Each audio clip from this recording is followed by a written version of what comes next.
So I actually found out that I had HPV when I was pregnant with her. Fun story. I was like mortified because I thought that you only catch an STI if you have multiple partners. And I know that I've only been with, I'm actually true to be very, very honest. I've only had 5 different partners, including my husband.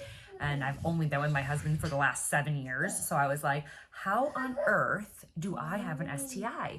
And what's really sad about that is that I've been in nursing school. So yes, I was on The Bachelor, and yes, I'm on, I host a TV show now.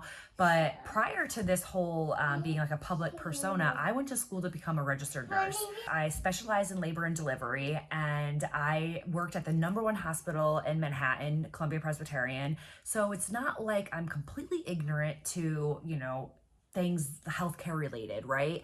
But the issue with this, with HPV in particular, and why I want to be so, I guess, outspoken and like kind of share about my own journey so that hopefully I can help destigmatize just like the feeling of that you're dirty or you're promiscuous or you have multiple partners if you have HPV.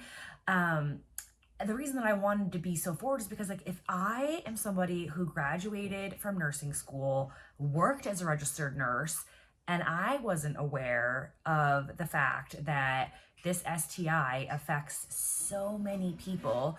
I think they say it's like 1 in 5 people will catch HPV. Like, don't take my word for it. I'm sure there's a panel of people here who have better statistics than I do. But what I'm saying is that there are so many people who will have caught HPV at some point in their life. I think it's like over 80% of the population will.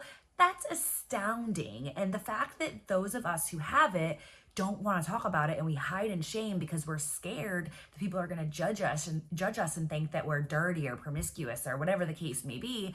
It's really, really, really concerning because what happens when we hide and we don't talk about these things is then we don't seek treatment. And if we don't seek treatment, bad things can happen like cancer. And that leads me to my second pregnancy with my son. I had an abnormal pap, and on that pap, I'm pregnant, so I can't, get a whole lot done. And I ended up needing a colposcopy after I have my son. So I went ahead and, I did everything diligently the way I was supposed to. I went and I got the colposcopy, came back abnormal cells again. So I went to go have the LEEP procedure. I had 2 of the cone-shaped samples pulled out of my cervix, and the doctor sent it to pathology to see if they got all of the cells. And what I heard was that, yes, they got it all. All of the precancerous cells are gone, and I should be very happy, and I am very happy.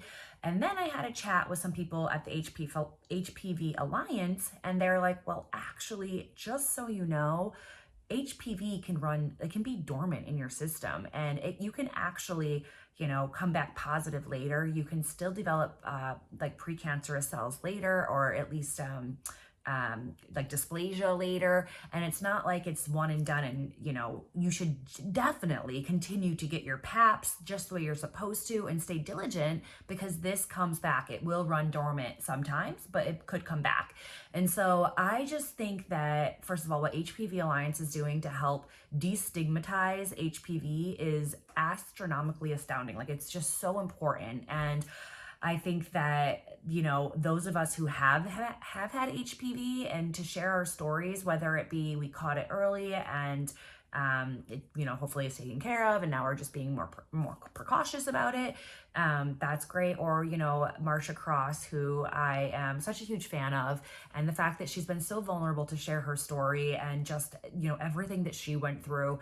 I think that is the best thing that we can do. Like, it's the best gift that we can give each other, is just our stories of success, of failure, of just our life experiences, so that hopefully we can help other people have better experiences in their life, or prevent illnesses from happening that don't necessarily need to happen. And that's what I was saying about HPV Alliance. It's so great, is that if we're sharing our stories and we're talking about HPV and destigmatizing it, maybe more people will reach out and get the treatment that they need and not feel any sort of shame or embarrassment from it.